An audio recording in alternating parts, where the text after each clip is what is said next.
In today's video, I'm going to teach you how to use slide basics in PowerPoint. By the end, you'll know how to create, organize, and structure slides so your message is clear and professional. Let's start at the beginning. Open your presentation and head to the Home tab. Click New Slide, then choose a layout. Picking a layout up front sets the structure of your slide, which keeps formatting clean and saves you time later.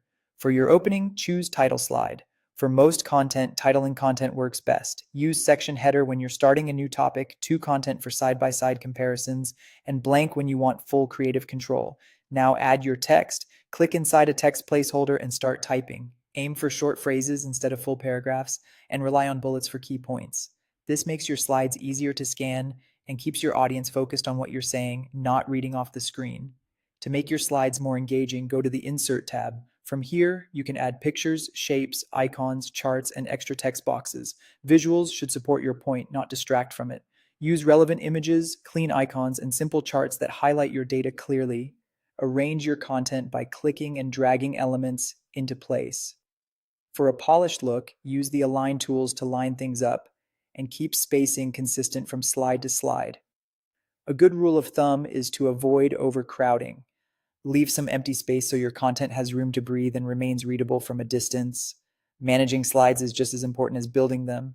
To duplicate a slide, right-click it in the left-hand panel and choose Duplicate. This is perfect when you want to keep a consistent layout.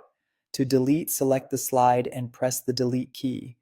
To reorder, drag slides up or down in the left panel until your story flows logically. At the bottom of the screen, use the Notes section to add your talking points.